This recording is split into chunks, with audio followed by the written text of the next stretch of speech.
And I was in the square last night doing our live connections with the studio, and there were one thing you have to say about the Italian civil authorities. Whenever there is a major event in the Vatican, everything works like clockwork.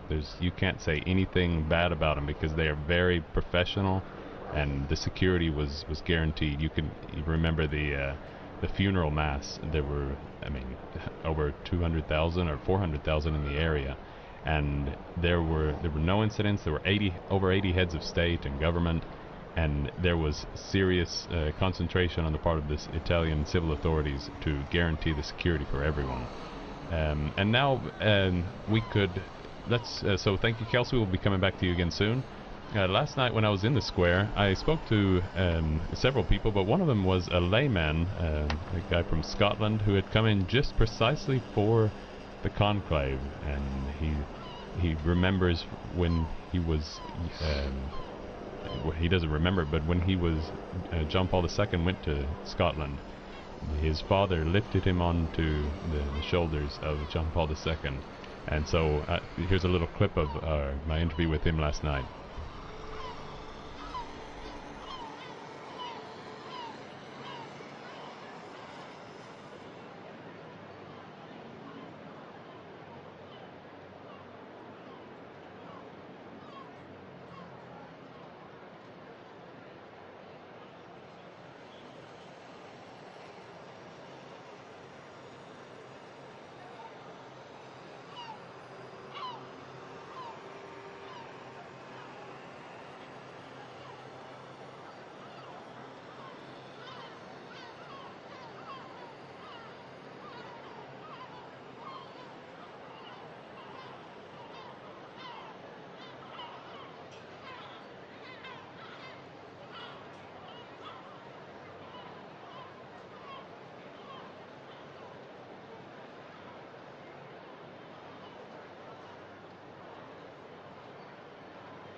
And so that was a young man named Patrick Grady from Scotland coming just for the conclave. I was at dinner yesterday evening, and I ran into another man who had come in from Munich, Germany, and he came in specifically for the conclave. He said as soon as he heard the news about the death of Pope Francis, he did his calculations, and he knew that the conclave would be this week. And so he came, he booked his tickets, he got a place on the Borgo, and was here. And so there are a lot of people who have come just for this historic event. I mean, it doesn't happen very often. We hope it happens as little as possible. And so maybe we could go back to a little bit to the proceedings. We were speaking about the Room of Tears, and Joan was mentioning the three boxes. Yes, what I found astonishing, because we in the media all got the pictures, the 9 or so, of the Room of Tears. And I noticed on a table some small square boxes. I don't know what would be in those, but there were 3 boxes the exact same size a shoes come in. So how do you, I can understand vestments, but how do you pick the size of shoes? You know, so that'll be interesting, because they don't want the prelate to go out with whatever he's wearing. They want the, I'm guessing, papal red shoes. So we shall see. Well, it was papal red shoes, and then Pope Francis changed that. He came out with his black shoes. One thing about it, we probably won't know his shoe attire, because there's the tapestry. At least the first night, there's the tapestry on the balcony, and so you probably can't see his shoes. Sure. But Father Greg, maybe you could tell us about a change that Pope Francis brought in. I had heard that there was a particular store in Rome named Gamarelli's who has traditionally made the white robes for the Pope. And Pope Francis has said, what happens to the ones that were rejected? Why can't we keep those and reuse them, or not reuse them, but use them for the first time to save money and to also make use of beautiful vestments that were made. And in fact, while we're still on the topic of proceedings and different possibilities, I think one of the very interesting possibilities that we might see, although very, very unlikely, I think everybody would agree, is the possibility of someone being chosen who's not actually in the room. It's as many people know, the only requirement for a pope is that it be a man who can be made a bishop. Historically, we've even seen bishops, not popes, but we've seen bishops who were not even Christian when they were elected bishop, and they had to go through baptism and ordination to all the minor orders, to the diaconate, to the priesthood, and then to the episcopacy. Universi Dominici Gregis, the document that controls conclaves, talks about the possibility of someone who is not a bishop being elected. I believe there's one cardinal in the conclave who is not a bishop. He's able to do that with a dispensation from Pope Francis. And if he were to be elected the Pope, the first thing you have to do after he accepts, the very first thing, it's very explicit, is you have to ordain him to the episcopate. But the interesting part of that is if someone is elected who is not a cardinal elector, and in that case we might see an older cardinal. Paul VI restricted the voting cardinals to cardinals under the age of 80, but there are certainly some cardinals with very strong personalities, pastoral records, who might be considered. They might be elected. There's also a possibility, we've seen this in the past, where a bishop or an archbishop, or even very famously a monk, Celestine V, who was elected, and in that case there's a procedure for the cardinals suspending the votes because they have to be in contact with the man that is chosen to see if he'll accept. And in that case we wouldn't have any smoke at all, and there would be a lot of speculation amongst the commentators and the analysts and the journalists as to what's going on in the conclave. And there's a lot of interesting possibilities for how do you contact someone who's chosen? How do you get him to Rome if he's not in the city? Even if he's here, how do you get him into the conclave? And we mentioned Pope Celestine V, whose name has come up more recently because he was one of the few popes to resign. And maybe, Joan, would you like to talk about maybe, very recently we saw the resignation of Pope Benedict, which is a little change in a very significant change in the history of the papacy. Well, indeed, it was a shock because no one living on the planet at that time had known, I mean, it was centuries, before, from Celestine to Benedict. And the interesting thing was Benedict had been to the tomb of Celestine at one point, which people brought up when Pope Francis made a visit to the tomb of Saint Celestine. When he was not doing well health-wise, does he have resignation on his mind? Is that some kind of sign? And of course, as we know from his ill health and how he died, it was resignation we knew was never on his mind. But it was a shock when Pope Benedict said it. And I think that, I remember when John Paul died, I was asked on television what was his greatest legacy, and I said his entire life, but he taught us how to die with dignity. And I felt that Benedict, with his resignation, because of his humility, his feeling he could not pursue the papacy as should be, the walking, the travels, and everything else, in his humility, he decided that he didn't care what anybody else said, he had to resign. And I just think it was a beautiful lesson on how to live.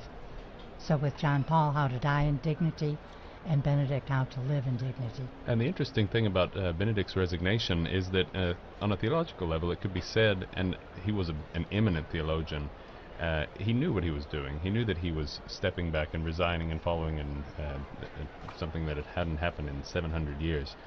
But following the theology of what his action was, it wasn't just that he was weak and that he couldn't do it anymore, that somebody was overpowering him, or whatever the speculation may have been at the time and still continues, is that he was making a point. He was saying the papacy is the power of the papacy is personal, but it's an office. It's not an elected. He is an elected monarch. He's one of the few absolute monarchs left in the world. But his office is just that. And so if he divests himself, as Benedict the 16th did, he's saying, I freely let this go. And so theologically puts the papacy in a little bit of perspective from that. And interestingly, Celestine V was not the first pope to resign, probably. The early history of the popes is not always clear. Anyone who's studied a little bit of history knows that what we know about the past is very conditioned by the sources that we have, and even by the act of telling history over many, many centuries. He wasn't the first to resign, but the earlier popes, if they resigned, had resigned under pressure, if they were taken away into exile, if they were under threat of martyrdom. Again, there's a lot of confusion about what actually happened in those circumstances. So when Celestine became pope, he was pope for a short time, and I think it's fair to say he realized that he was not up to the burdens of the office in a time of great confusion for the papacy, with lots of influences going around. He actually had to commission a theological study and asked theologians of his day, is it possible for the Pope to resign? Because it was always perceived as a lifetime appointment. A bishop is considered symbolically, at least, to be married to his diocese, and certainly with the more important sees, like the Diocese of Rome, the bishop is given the bishop's ring, which signifies his espousal to the diocese. So there is a real question. Just as you cannot divorce your partner while they're still alive, can a pope symbolically divorce his church? And of course, they decided that clearly. Celestine was told, yes, it is possible for the pope to renounce or resign the papacy, and did so. And then, Devin, as you were talking about, Cardinal Ratzinger, later Pope Benedict XVI, a very eminent theologian, did invest his act of resignation in complete freedom in a time when the church was, for all of the controversies of our day, the church is at peace, but did invest it with real theological import. And we're sticking with the history, and so maybe we could go. We have a program put together by our colleague Lisa Zengarini, who will take us through a little bit from the conclave and the form that we know. The one that started yesterday is the 76th under this form, and this goes back to the Middle Ages, as we've said. And so this is also the 26th that's held in the Sistine Chapel, so under the gaze of Michelangelo's Last Judgment. So let's listen to this program from Lisa Zengarini, who tells us a little bit about the modern history of the conclave.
And as we all know that this year is the Jubilee of 2025, and what we're witnessing is a sede vacante, an interregnum period, a vacancy, and a conclave in expectation of a new pope. But this isn't the first time such an historic occurrence of events has unfolded. The Jubilee year of 1700 also saw the death of the Pope, the Innocent XII, in September of that year. The conclave was held, and Pope Clement XI was elected the successor of St. Peter. And Father Paul Samasumo runs us through in this program some of the highlights of that similar historical moment that took place 325 years ago.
And while we're on the subject of the Jubilee year, Father Greg, could you tell us a little bit about the pilgrims? There, millions of people are expected to come to Rome, and some already have. So tell us about the Yes, Crusade. and some of the pilgrim groups have come to our church, St. Patrick's, from the United States. For instance, Archbishop Perez of the Archdiocese of Philadelphia came with 98 pilgrims and celebrated a couple masses in our church, which was wonderful to have them. And then, of course, the special jubilees are still going on, like the Jubilee of Bands and Entertainers is coming up on the 10th and 11th, and the Eastern churches after that, the confraternities, and then families.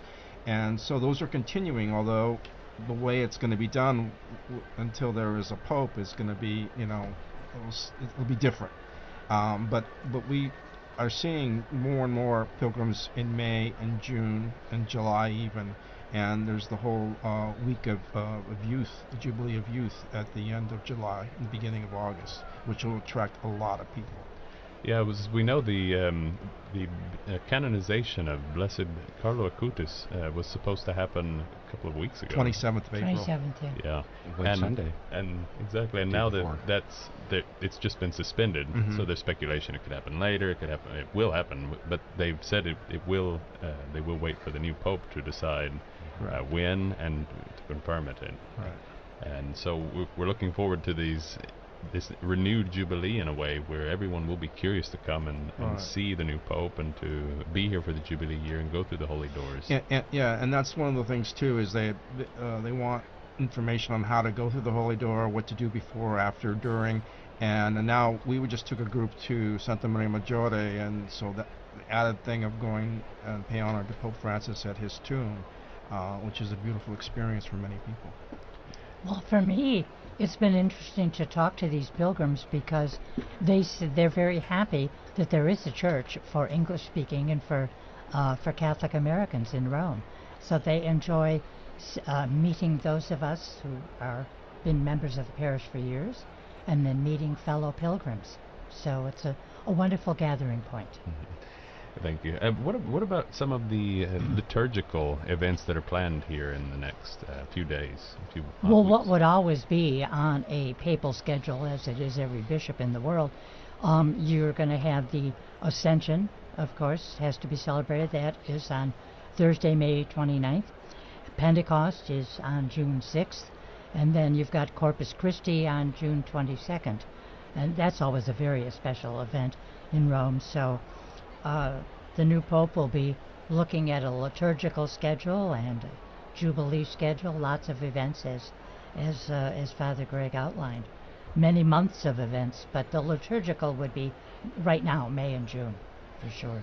And one of the things that all of the cardinals, as Dr. Don Prodlos mentioned earlier, is every cardinal has a titular church, and St. Patrick's, Father Greg, is the titular church of one of the cardinals in the conclave right now. Cardinal Thomas Collins, he's the Metropolitan Archbishop Emeritus of Toronto, Canada, and he came to our church on Sunday, celebrated the 10:30 Mass, and gave a wonderful homily, which Joan can tell you about, and was very well received by the people. And we had a baptism of a child at that Mass too, which was nice.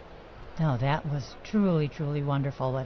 The great thing, Cardinal Collins has a wonderful personality. He laced his terrific homily with a good dosage of humor. But what he did was so beautiful. He had 3 readings, as we do every Sunday. 2 readings at Mass, and you have the Gospel. He took each of those readings, expounded on it briefly, and then named a quality associated with that reading, first reading, courage, and said this is a quality that a pope must have. The second reading, the quality was vision. A pope must have vision. And then the Gospel, which is the Gospel, of course, of Simon Peter being asked by the Lord, do you love me? And Simon Peter reaffirming strongly 3 times, you know, Lord, I love you. And Jesus says, go feed my sheep. And so the point being in the Gospel, a pope must have great closeness every moment of his day to Christ. So that was just beautiful. And I think to emphasize really what Greg said, the Cardinal made it very clear the Cardinals are electing the successor, Peter. the Vicar of Christ. Yeah.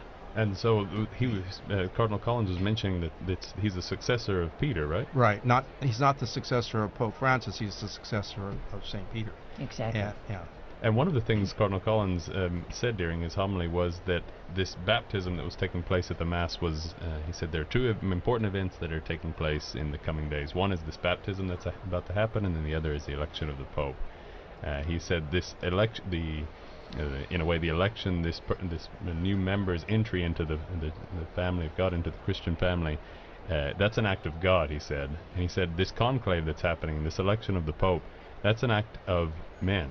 We are electing the Pope under the guidance of the Holy Spirit, but it's an election. It's we choose, and then God kind of confirms this choice and gives His grace of the Holy Spirit to the man who will lead the Church. And as we pass the 11 o'clock hour, I would like to greet once again all those of you who may be joining us. Thanks also to our partners throughout the world, our partner stations. And a reminder that you can follow the Conclave on our Radio Vatican app, the Vatican News web portal, or our YouTube or Facebook Live links. We are at a point now in the morning where if a pope where very likely the cardinals have proceeded to the first morning ballot. If a pope is elected, we would see white smoke, but if a pope is not elected, then we would go immediately to the second vote and wait until after that to get the smoke. Maybe, Joan, you've been a Pope journalist, Vaticanista, for many years, and you've watched more than one conclave. Can you talk a little bit about what happens as the crowds are waiting to look at the smoke, and why we have that disjunction between possible smoke and possible not? Oh, sure. Well, when people, they have an idea. I mean, they know the cardinals are meeting, it's Thursday morning, the cardinals are meeting for so many hours. Something is going to come out of that. And so the expectation, just people chit-chatting, but there's an excitement that you feel just walking in the square, just listening to people. But I have to say, the moment the white smoke comes out, the excitement goes into hysteria, because you have a person coming out, you don't know who it is, then you find out who it is, then you hear his name, and it's an awesome feeling. The void has been filled. We are no longer sede vacante, without a pope. So many things that can't be done because we were without a pope. So those of us in the church who know this particular aspect of it. But just the faithful, they want to know who their new Holy Father is.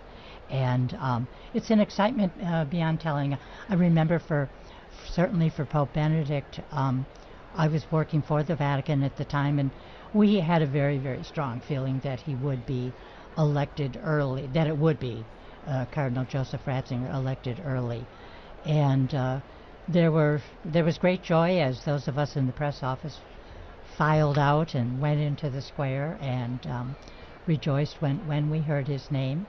And then covering the conclave of 2013, I was in the square, but I had to be on television at 8 o'clock, so I'm going back up, and I think it was sometime after 8 that this Jorge Bergoglio comes out onto the balcony, and there was a huge excitement in the crowd. We have a pope, even if we haven't quite heard his name yet.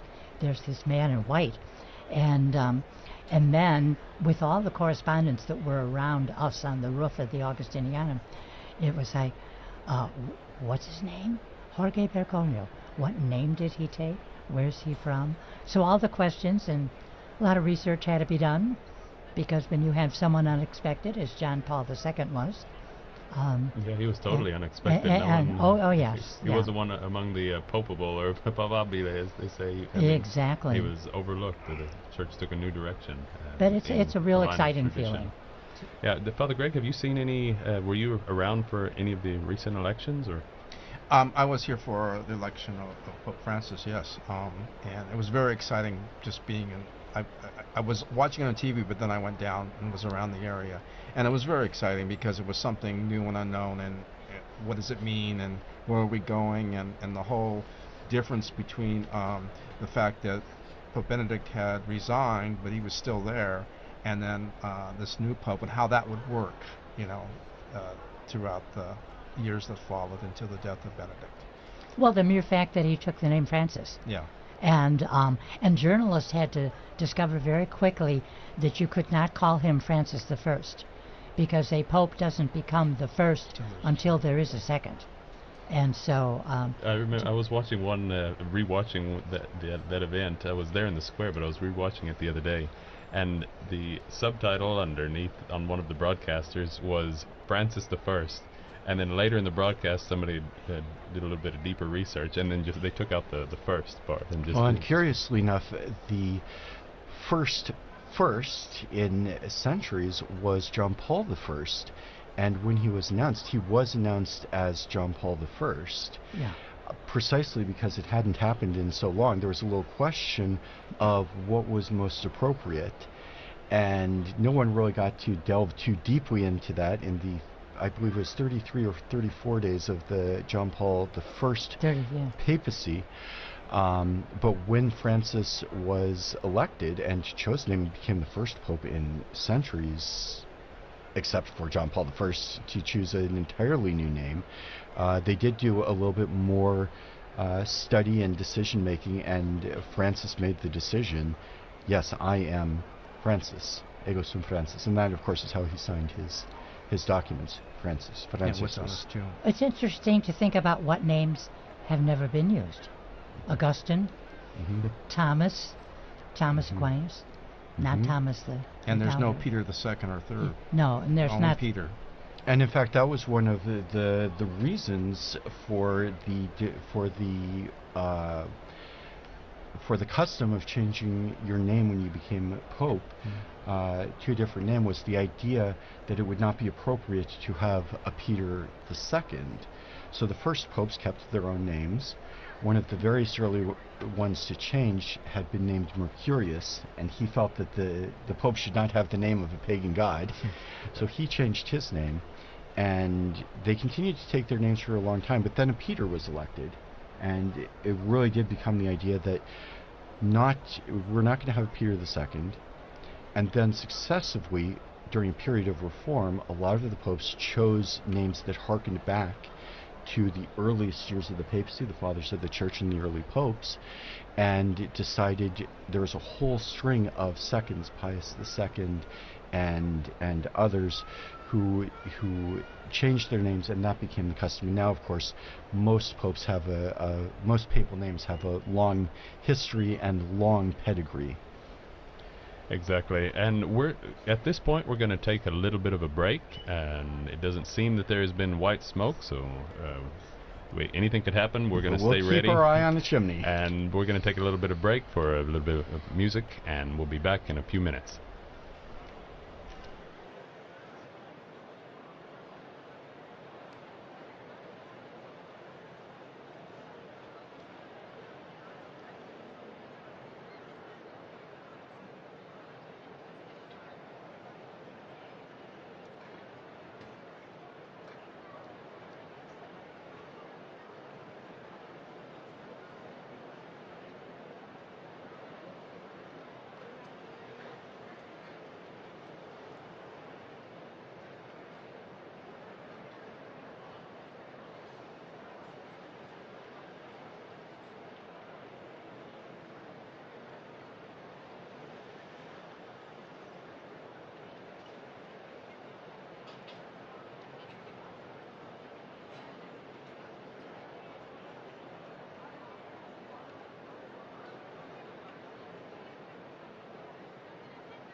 And once again, if you're just joining us, we are broadcasting live from the Vatican. My name is Christopher Wells. We'll be joined here in a few minutes with my co-host Devin Watkins, our guests Joan and Father Gregory, and Dr. Joan Lewis, my friend Dr. Donald Prudlow. As many of you know, many of you have heard Joan Lewis speaking on EWTN. I would like to greet all of our listeners listening in on our partner stations, including EWTN, but also Catholic Faith Network in America, UCTV, Uganda Catholic Television, Mata TV India, Shalom World Television Networks USA, Atmadarshan TV, Radio Katipunan from the Philippines, Catholic TV, and Luminous Radio. And perhaps we could talk about, we saw we're looking at the most famous chimney in the world. And Joan, you were just telling me now about your experience of watching very famous papal chimneys in the conclaves that you've experienced. You've experienced 5, 6. Were you here for the election of Paul VI? I've been here for the death of 5 popes and 4 or 5 conclaves, but not all covering all of them and a papal resignation. And a papal resignation, exactly. And then I think I said earlier the most unusual when it was John Paul I who died. I was at his inaugural mass, and then left several days later on a special assignment for 3 months in Cairo, Egypt, with the New York Times. And that's where I learned about the death of John Paul I and the election of John Paul II. And exciting times to come back here then to a new pope, leave Rome, be away for a couple months, and have the third pope, of course, of 1978, John Paul II. And Joan Lewis, our special guest. We also have Paulist Father Greg Appercell. Welcome back. I was just thinking of the fall of 1978 and the year of the 3 popes. That was when I entered the Paulist novitiate. So it's sort of like the beginning of my religious life. Not sort of, it was the beginning of my religious life, and it was such a huge event, a huge series of events in our Catholic Church.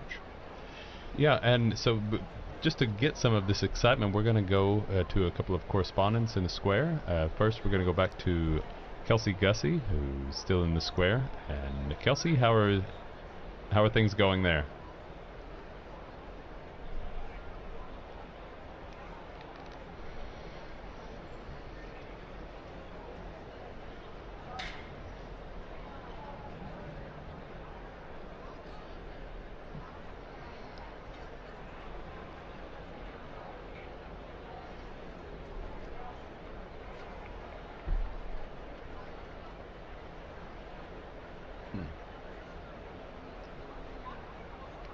And you've seen the seagulls? Everybody's been noticing the seagulls. I think they're getting their own page on X. And right now, most of our images are just of the smoke, the chimney.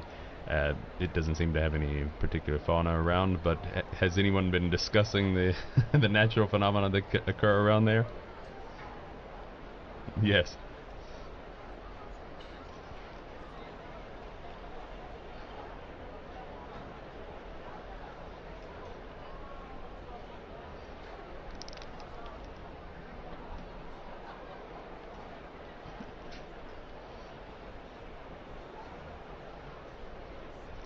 Oh, thank you, Kelsey. And in fact, Kelsey, I was very happy to hear your story about the newlyweds here in Rome. It reminds me of a story from the election of Benedict XVI. And I had 2 friends here in Rome, a fellow from New York and his wife from Germany. And when they were married here. They met here in Rome and were married here in Rome. And what many people perhaps don't know is it's possible to get married in St. Peter's Basilica. So my friends asked to be married in St. Peter's Basilica. They were given one of the side chapels. You don't get married at the high altar, Chapel obviously. Of the choir. The chapel of the choir. Yes, exactly. And so they had a very beautiful ceremony. And they actually asked a bishop that they knew to celebrate the wedding for them. And that bishop, the bride's friend, was Cardinal Joseph Ratzinger. Mm-hmm. And very shortly after that, he became Pope. So they were in the square doing stand-up interviews with journalists, and they had a picture of themselves in their wedding outfits with the new Pope who had celebrated their wedding. So there's so many of these stories. Father, I'm sure you can tell I used to countless do, tales. in my early days, I did celebrate 25 weddings a year in the chapel of the choir. And I remember when Pope John Paul II died in 2005, we had 4 weddings scheduled during the time that he was laid out for viewing. And so they, at the time, I don't know if they would do it today, they said, you can have those weddings still, you can go in the back door, we'll close the curtain, and no music. Or they can come back to our Church of Santa Susana. All 4 couples decided to do it that way. Wow. And it was, there's a huge long line of people streaming up to see a homage to Pope John Paul II, and we were doing these little weddings in the chapel. In fact, that speaks to the pastoral role of St. Peter's Basilica, where they have not only weddings, they also have baptisms. Have you done baptisms in the Basilica? No, because they do them on Sundays, and it was hard for me to get away from the parish. I did 2.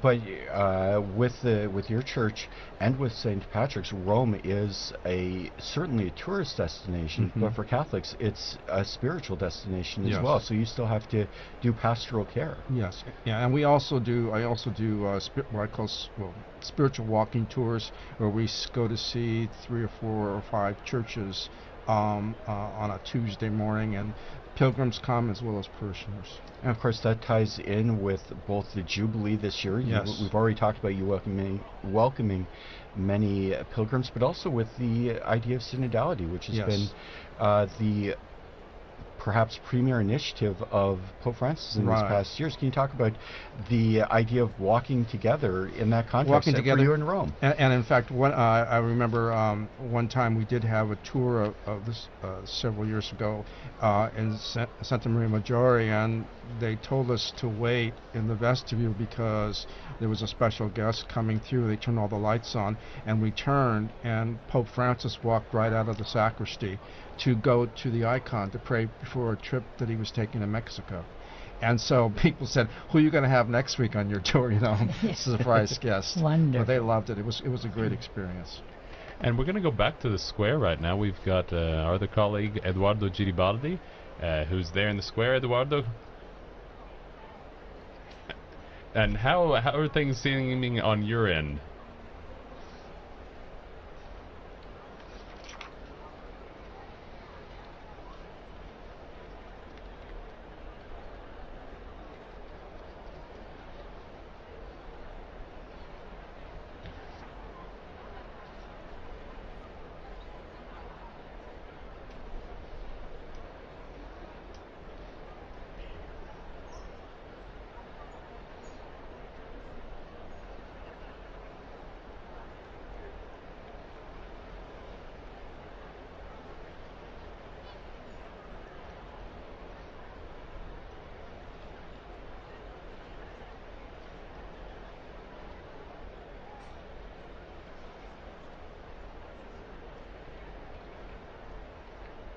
Exactly. Yesterday, when I was in the square, there was some young people who started a conga line, and they were dancing through, and it was getting a little bit raucous in the square as everyone waited for the smoke to come out in the evening. It's easy to forget that this is a working day in Rome, and so I imagine there are more young people than older people.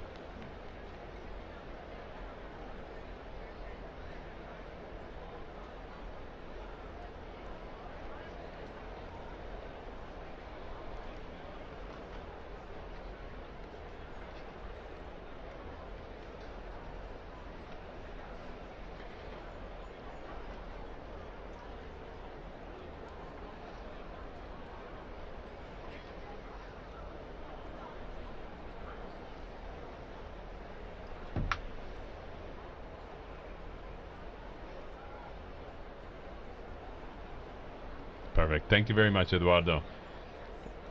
And speaking about weddings, and Kelsey was telling us about the honeymooners who are in the square, and she interviewed them, and we're going to hear from them, her conversation with them. It's Sarah and Cameron, who are on their honeymoon here for the Conclave, probably incidentally, from Indiana in the U.S.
And that was Sarah and Cameron, who were coming in from the U.S. state of Indiana on their honeymoon. Kelsey also spoke to another priest, a student priest here in Rome from the Archdiocese of Bombay in India. His name is Father Prashant Padu. Let's hear from him.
And that was Father Prashant Padu, a student priest here in Rome from the Archdiocese of Bombay.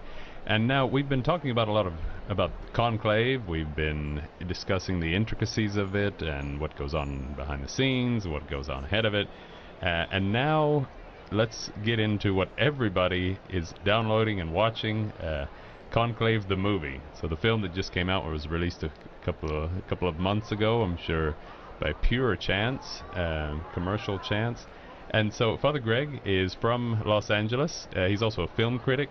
He's done some programs for us here at Vatican Radio over the years, even as far back as the 90s, helping us out, helping us understand the pop culture, the popular culture surrounding church events. So Father, what's your take on Conclave the movie? Okay, this is my take. It's, when you know something about whatever the topic is, whether you're a doctor or a nurse or you're a teacher or you're in the government or you know about the monarchy, and they make a film or television show about that, you see all the mistakes and flaws. But usually movies like that aren't really about what they say they're about. Conclave, to me, is a movie about the main character, Cardinal Lawrence, played by Ray Fiennes, and his crisis of faith. And it's his journey through that faith with the accoutrements of the conclave. The facts of how it's done they're off, but you can't do a documentary in 2 hours and have everything that's in that movie is for dramatic effect, and it relates to the crisis of faith that this man's going through. So you can't use it as a factual basis of what's going on inside that Sistine Chapel.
Sistine Chapel, even as we speak. One thing that struck me as kind of curious, Father, your titular cardinal is Cardinal Collins from Toronto. Now is one of the very few times when we have two Archbishops of Toronto in the conclave, the Emeritus Cardinal Collins as well as the new, very young Cardinal Frank Leo. But overall, we have 135 cardinal electors, 133 actually in the conclave, from 71 different countries. More than 3/4 of them, 108, were appointed by Pope Francis. About 22 were created by Benedict XVI. And there are still 5 cardinals who were created by John Paul II. So it created more than almost 20 years ago. And so a wide variety. Certainly since the mid-20th century, there's been a very strong effort on the part of the popes to increase the representation, ensuring that there are cardinals from around the world, from traditionally Catholic countries, from Catholics with very small Catholic populations, from large traditional elector countries like Italy and France to places that have never had a cardinal before. I think there's something like 16. One of the very curious numbers, we can talk a little bit more about that, is the number of Eastern Cardinals. I believe there are 4 or 5 Eastern Cardinals. There are 5 of them, exactly. 5 Eastern Cardinals. And I know, Don, you could perhaps talk about, there was a length of time, although most cardinals now had come from Europe for a very, very long time, and our Latin cardinals, there was a run of Greek and Syriac cardinals in the early Middle Ages. There were Greek cardinals that were, as a result of the Church's attempt to reconnect with Constantinople after the schism, but we tend to forget how diverse the early papacy was as well. There's a period in the 6th and 7th century where we have a number of Greek, Syriac, and even North African popes. Popes like Gelasius were Latin North African. But today we have Eastern Rite cardinals too, and this is a result of the reaffiliation of many churches with their own rites under papal leadership. There are 23 sui juris churches besides the Latin Church, and there are 5 cardinal electors today that are in the conclave from representing the Eastern rites. There's patriarch, one patriarch, Louis Sacco of the Chaldean Church in Baghdad, Basileus Clemis, who is Syro-Malankara from India, Bernhan Jesus Surafiel, who is from the Ethiopian Church, Mykola Bichok, who is a Ukrainian, very young Ukrainian, he's 44, I believe, one of the younger cardinals, and George Kuvakad from the Syro-Malabar Church. And if you were watching the entrance into the conclave, one of the things you note in that very impressive and moving ceremony, you see all the cardinals walking in. Almost all of them are in the familiar red cassocks of the Latin Church. But the 5 Eastern cardinals stood out for, they all designed their own cardinalatial robes that reflected the traditions of their churches. Absolutely, it's interesting to see how they work the red, the scarlet into their outfits, into their traditional outfits of their rite, and their traditional choir. And it's clearly the important, but it's also an oddity, because these 5 cardinals are electing the head of the Latin Rite as well. It's an interesting extension to see how universal the Church is. That you have these Eastern cardinals participating in the election of the Patriarch of the West, and that's something that's different to consider. And they also stand out for their headdress. Yeah. Because it's not the typical red zucchetto. Yeah, exactly. Yeah, and that was also a question when they are named cardinals. They have to ask, what is the tradition of our church, and how can we incorporate what's a Latin tradition, the cardinalate, into that vestment. I think there was an Eastern Rite cardinal in the 1500s, is that right? During one of the periodic attempts at reunion between the East and West. Bessarion. Cardinal Bessarion, yes. Remind me, where is he from? He was from Constantinople. He was from the clergy of Constantinople, from the party that was supportive of both the Renaissance and a renewed dialogue with the Latins. And he became very important for the transmission of Eastern Greek culture and literature to the West, and was a visible sign of unity at that very difficult time. And one of the first Eastern cardinals in a long time, and so had a very significant role to play. You mentioned, too, Ukrainian-born Mykola Bichok is aged 45. I believe he is, in fact, the youngest cardinal in the college. The oldest taking part is Spaniard Carlos Osora Sierra, who's aged 79. It's interesting, too, there are a couple of cardinals who have just turned 80 very recently, and had the conclave come a little bit earlier, they would have been allowed to enter. In fact, I remember when Benedict made his resignation, the timing of when the resignation went into effect, there was a consideration for the cardinals who were right on the edge there, and they did get everybody in. And yet, because of the circumstances of the time for that election, the number was still under the 120 limit. There was one of the Syro Malabar, one of the Eastern cardinals, just missed it by a week, I believe, and others like Cardinal Sarah, I think, would have expired in 2 weeks. As long as they're under 80 on the date the conclave starts, they're entitled to enter the conclave. I think it's the day that the Pope dies, in fact. There's actually some question about that.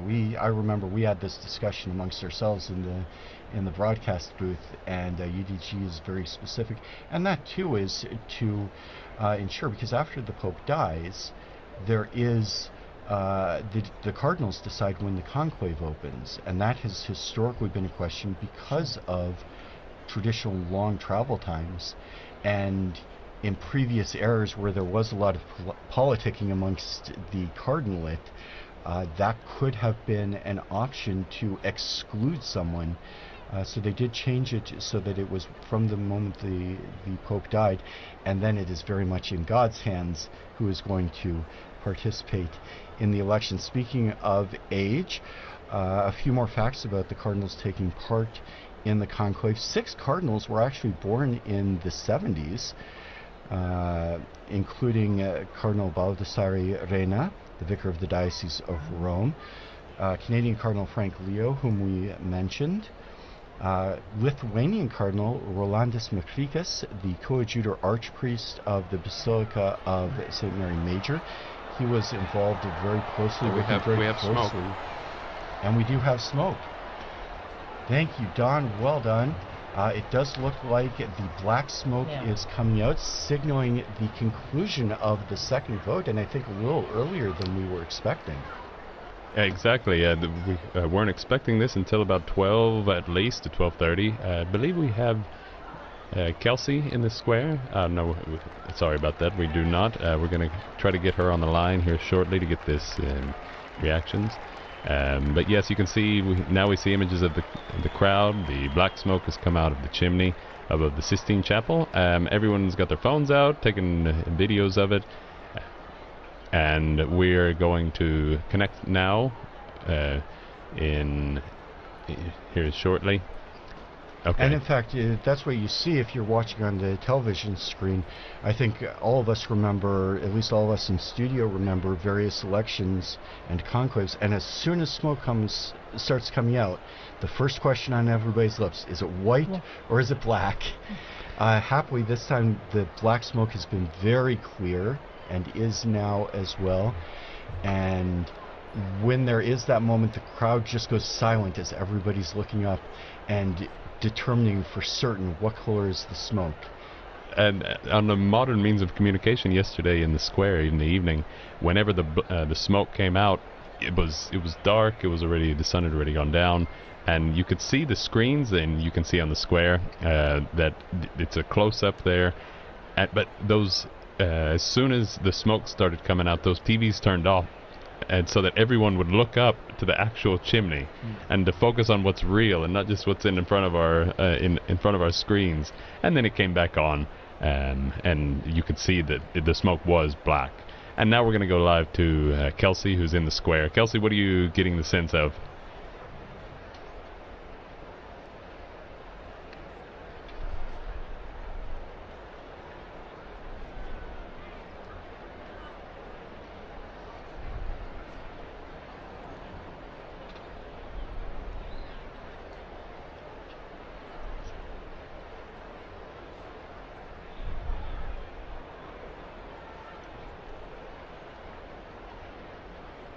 Yeah, that's. I think the first question, as Chris said, is it black or white? And the second question is, what am I having for lunch? Are my dinner reservations still valid? Can I get into the restaurant with 20,000 people trying to get their pizzas and their pastas? I wonder if, yeah. And it's interesting, you can see on the screen now that we've got the images, the square is not extremely full. There's heavy security to get in. You got to go through metal detectors. But the first part of the Via della Conciliazione is very full. That's a very packed area. And you can see people moving off, right, Kelsey?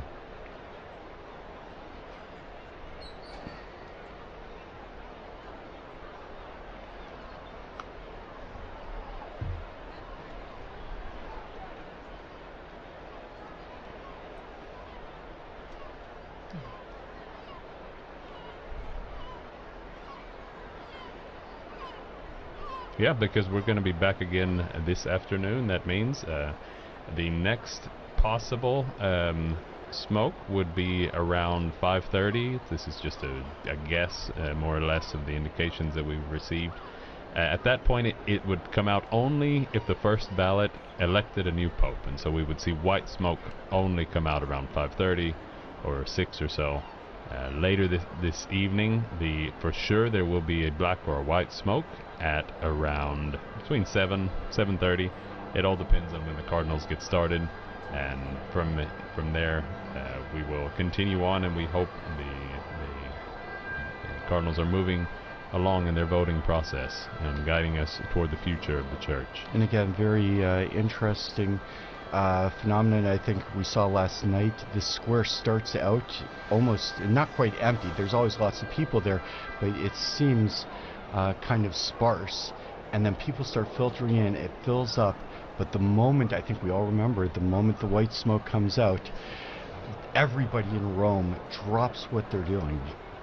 I remember John Paul II's the conclave after John Paul II, and when Benedict was elected, people were actually leaving their cars by the side of the street and running to St. Peter's Square. We saw two of Pope Francis, which was later in the evening, and although it was not so dense when the white smoke came out, by the time he appeared on the balcony, all of St. Peter's Square, all the way up Via della Conciliazione, packed shoulder to shoulder with people. The whole world shows up. Where we are right now, a sea of people coming, from At the end of Via Casa Conciliazione. Sant'Angelo, and just pouring into the Piazza Pia area, and then, as you said, down Conciliazione.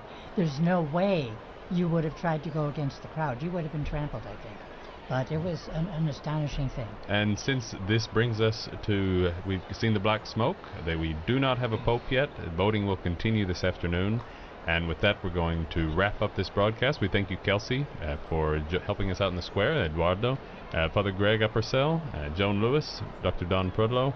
We really appreciate all of your help and walking us through the intricacies of this historic moment here in Vatican City State. And so our broadcast will pick up again this afternoon at around 5 or 5:30, depending on the indications. And many thanks go to our in-studio sound engineers and our producers. And we thank you for joining us as we await the Cardinals' decision about who will lead the Catholic Church as the next Pope. I'm Devin Watkins. I'm Christopher Wells. Thank you all for joining us. Also, be sure to follow throughout the day our website, as well as our social media accounts, Facebook, X, Instagram, YouTube, where you can find out lots more information about the conclave, about the process of electing a pope, and join us again this afternoon for the next Chimney Watch for the conclave of 2025. Laudetur Jesus Christus, praised be Jesus Christ.